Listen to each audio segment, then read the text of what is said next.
first started playing D&D in 2018, and at the time, I thought my character was pretty cool. And when I shared her on this channel, you guys thought she was cool too. But we were all wrong, because she was not cool. She was, in fact, an amalgamation of all the common mistakes that I would spend the next 6 years making videos about. So today, we're gonna unearth Aisling the Elf Warlock and ruthlessly roast her. And then we are going to make a new Aisling, taking into account all the things I've learned in the years since her creation. And if you know and like Aisling, don't worry, it's for her own good. Aisling's campaign fizzled out, like so many do, but just because her campaign died doesn't mean that Aisling has to die. I can revive her and make sure that her story gets an ending. More on Aisling's future later. This means I get to start back at level 1 and correct the mistakes I made the first time around. And let me tell you, there are a lot of mistakes. First up, her backstory. Orphaned. Raised as an outcast, mistrusted and rejected by her people. She's eaten the raw, bloodied bodies of rabbits and rats when it was too wet or risky to start a fire. She's pity-killed fellow travelers when she knew their injuries could not be healed. These are real things I wrote at the age of 28. In hindsight, it is so obvious to me that I knew and still know pretty much nothing about wilderness survival, but now I'm not even sure that survivalist elves was even what my DM was going for. They were like, the elves live on the fringes of society, and I was like, you mean they eat raw rabbits? Here's a quick version of Aisling's backstory to catch you up. Aisling, an orphan, was taken in by the widow Roisin, a witch and failed matriarch who hoped Aisling would rebuild the clan. After Roisin's death, Aisling made a pact with a mysterious figure called the Lady of the Soil, gaining magical powers, but also a prophecy of an unstoppable rot that would destroy the world. The Lady of Soil said it couldn't be stopped, but Aisling felt differently. Thus, adventure. It is a little embarrassing that my first character was an edgelord orphan with magic color-changing hair and a tragic backstory, but that isn't one of the mistakes that I'm referring to. Sometimes you just get the feminine urge to design a character who's sexy and sad. I actually had 2 other backstory problems. First, and worst, honestly, in the homebrew world my DM had created, the elves were separated from and in conflict with general society. We were told that elves are uncommon and were sort of gently guided away from choosing that race. But I wanted to play a cute elf, so I basically said, hey, I know you don't want us to play elves, but I want to play an elf. And my DM, who is a nice person and wanted me to have a good time, was like, fine. You might notice that this loosely resembles one of the points I made in my recent video about backstory mistakes. See, I wasn't judging other people, I was just judging myself. And the worst part is, I wasn't even attracted to my DM's elf lore. I really just wanted the aesthetic. I was willing to burn it all down for some pointy ears. Because of this, Aisling's backstory had to do so much work in explaining why she's geographically near the party and willing to team up with them. And I made that happen by just making her super antagonistic and unpopular and severing all her ties with the elves. Which leads me to my second mistake. But first, to ensure that I can provide for my cats the lifestyle to which they have become accustomed, today's sponsor. Oh, Pablo, you only care about food. That's not true. I also care about world ending. Wait, you've been living with us for 3 years and you reveal that you can talk over a world building website? It's more than a website. It's a complete toolkit for world building. Whether you're writing a novel or running a tabletop game, it has all kinds of features to help you organize and document your creations. Yeah, I know about the wiki-style articles, the nestable maps, the stat blocks, and character sheets. And I know you can create a basic account for free or get 51% off any annual membership with the code Ginny. But more importantly, you are a cat that can talk. I always hear you mentioning the same features in these ads, but you know they're constantly making updates, right? This month alone, they've introduced a sleek new side menu, a brand new, easier to use to-do list, and a new notifications panel with filters. I feel like we're focusing on all the wrong things here. You're right. We should be talking about World Building Summer Camp in July. It's a month-long world building challenge with raffles, daily prompts, inspiration, and advice. You know, that does sound pretty cool. Yes, it is. Oh, it's dinner time, by the way. If you couldn't tell, by the fact that I'm nothing but bones, wasting away, starving to death in front of your cold, uncaring eyes. ¿Cómo pudiste hacerme esto, Virginia? Thanks to Antonio from Pointy Hat for voicing my cat.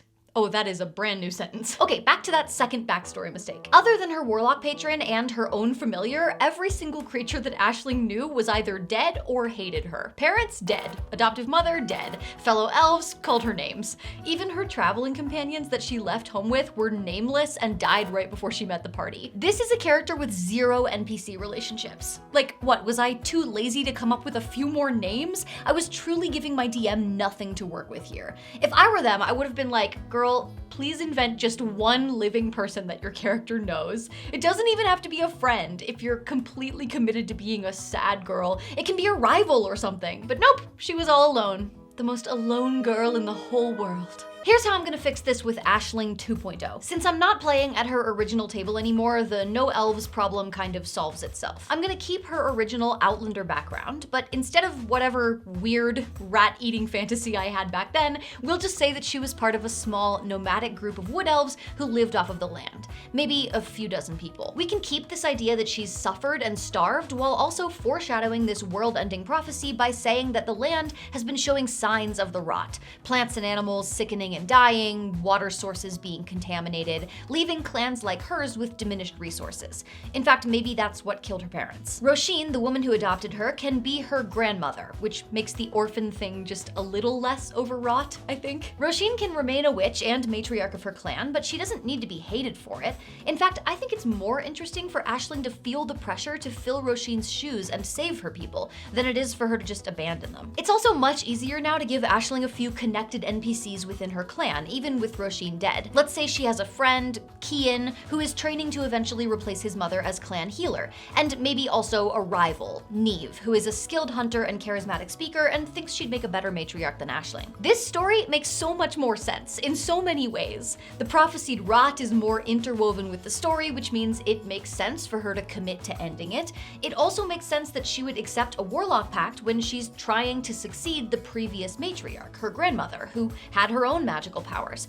And now, when she leaves the elves to go on her adventure, that's actually a real meaningful decision because she has connections there, instead of her basically being bullied out of her clan. Which brings us to the next thing I screwed up, her goal.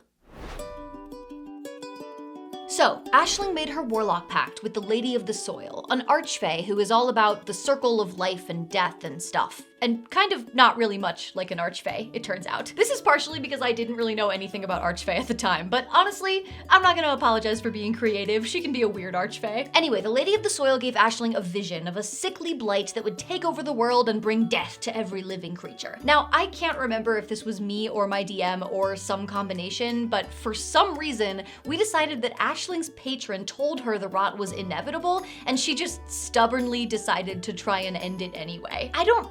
Why did we do that?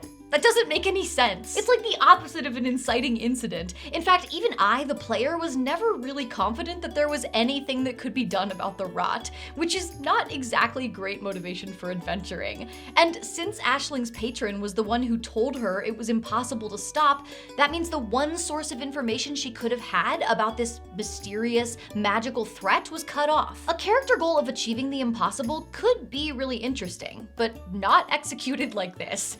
Instead, I ended up with a goal that made things really narratively difficult for my DM and made it so that I, as a player, didn't know how to move forward or where to find information. Of course, this is an extremely easy fix. All we need to do is make it so that the elves are the ones claiming that the rot is inevitable, but Aisling's patron promises that she can stop it. That way there's tension, and maybe even doubt, because who knows if her patron is trustworthy, but there's at least a rational reason that she would give up everything and forge out into the world to try and stop something that she's been told is unstoppable. That also makes her patron an effective source of guidance anytime that Aisling isn't sure where to go next. This is the perfect setup to allow the DM to provide little breadcrumbs as needed through visions sent by the Lady of the Soil. Of course, now that she's a better adjusted person with friends and community and hope for the future, it's time to address the next mistake, her personality. When you write a character who grew up in a harsh environment amidst family tragedy, isolated and traumatized, it makes sense that she's gonna be unfriendly. But just because it makes sense doesn't mean it's fun. I showed up to this collective storytelling game and was like, meet my new character. She's a mean, antisocial asshole. And this from someone who's supposed to have high charisma too. Yeah, I didn't factor that into her personality at all. Didn't even occur to me. Because of her background, I had this image of Aisling as standoffish and untrusting, even though my gameplay style can be best described as will not shut the f up. Talking with party members and NPCs is one of my favorite parts of D&D, so naturally, I created a character who doesn't like that. So, did I show up and play a mean character who wasn't a team player and didn't participate in social encounters? Of course I didn't. I just ignored everything I'd written about her personality so that I could still have fun and be fun to play with at the table. But since I wasn't using the personality I'd created for her, she just ended up not really having a personality. Or just having my personality. I feel like you can see this reflected in the videos that I made as Aisling. I'm delivering lines about being this unfriendly, damaged person, but I'm delivering it like, isn't it wacky how humans are so against cannibalism? You gotta do what you gotta do to survive, am I right? In earlier videos, you can see that I was being more reserved, but that just wasn't fun to watch or to perform. So as the videos continued, she lost more and more of that unapproachable vibe and just became me with elf ears. I've said it before, but while I don't think it's impossible to pull off an edgy loner in a group game, it's definitely hard. And it was a challenge that the Ginny of 2018 was obviously not prepared for. Now with Aisling 2.0, we've already made enough changes to her backstory that her original personality wouldn't really make sense anymore. She has like 70% less trauma under her belt, but in the interest of making sure that she still feels like Aisling, I want to keep as much as I can of her original personality, but just make it more playable. For example, instead of being deeply untrusting forever, she's guarded at first. It makes sense for a nomad to be cautious around new people, but the moment somebody proves themselves trustworthy, it's like a switch flips, and now they're one of the clan. She becomes fiercely loyal and protective, and potentially even too attached, maybe giving them gifts that feel normal to her but are super weird to non-elves, like a cool rock she found or a bird she killed. One of the things I really enjoyed playing on was the cultural difference between the elves and the humans. I want to keep that, but the new version of the elves is way less gritty, so let's add something here. Aisling has a really dry sense of humor. She jokes around often, but her delivery is so deadpan that nobody's quite sure if she's messing with them or not whenever she describes something that the elves do. In fact, I think it would be a really funny ongoing joke if nobody could quite figure out if she really does find cannibalism normal or if it's just a running gag for her and she's secretly laughing at them for being willing to believe it. Finally, I do want to address what charisma looks like in Aisling. Because she was preparing to be the matriarch of her clan, she learned to put on a charismatic front, dignified and confident, her leader persona. But with her pseudo-dragon, Nightshade, she is completely honest, sometimes forgetting that others might catch the faces she makes or the things that she mutters, that she only intends her familiar to hear. In play at the table, a quirk like this would allow me to express Aisling's true feelings in a way that my fellow players can hear, even if Aisling's fellow party members sometimes can't. These were all narrative mistakes, but there is one more thing I screwed up. That's right, it's time for the mechanics talk. You know, Aisling isn't just a warlock. I multiclassed her into druid. Why? What a great question. And I have a terrible answer. Aesthetics. And novelty a little. Aisling has had a nature theme from the very beginning, so I have no idea why I thought I needed to like justify that by giving her a few levels in druid. I didn't really know much about the mechanics of the druid class, or let's be honest, the mechanics of the warlock class, so I was making my decision almost entirely for flavor. I say almost because I think there was also a part of me that just wanted to be able to do more stuff. I was only playing in the one game with the one character, and sometimes leveling up felt so underwhelming. Taking one more level in Warlock would have given me like one new spell or an ability score improvement, but multiclassing into Druid gives me new spells, new skills, a new language. I mean, come on. Now, if any of you were around during the Eldritch Blast debacle of 2020, you're probably waiting for me to touch on this.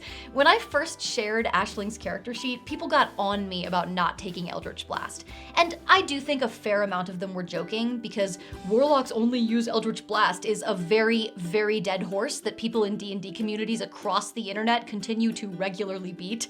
But there were also plenty of people who seemed to truly believe that not taking Eldritch Blast for a Warlock build was not only illegal, but immoral too. So I want to start by saying, now with 6 years of hindsight, I still refuse to believe that not choosing Eldritch Blast was a mistake. I firmly maintain that if that spell were so quintessential to a functional Warlock build, every character would get it automatically. You wouldn't have to choose it, so bite me. And frankly, combat was really loosey-goosey at the D&D table where I played Aisling. Pretty much everyone was picking spells and abilities based on what sounded cool.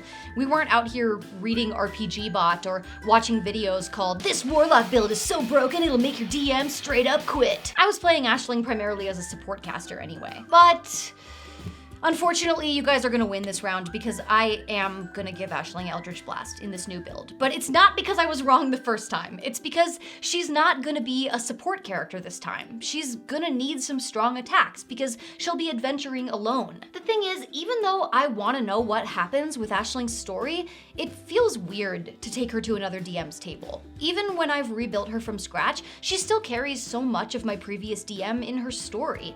I don't think there's anything wrong with people bringing an old character to a new table, but I just don't feel right doing that with her. So I will be playing this new version of Aisling in my first ever full solo D&D campaign. That's right, D&D wasn't nerdy enough for me, so I'm taking it to the next level by playing pretend all by myself. I will be making a video about that campaign once it's done, but in the meantime, if you're not familiar with solo D&D, I have a video all about it, which you can check out here. Also, if you want to look back on all my previous Aisling videos now that you're primed to see everything wrong with them, I will link my Aisling playlist too. That's the beauty of making YouTube videos for so many years. All your past mistakes are immortalized forever.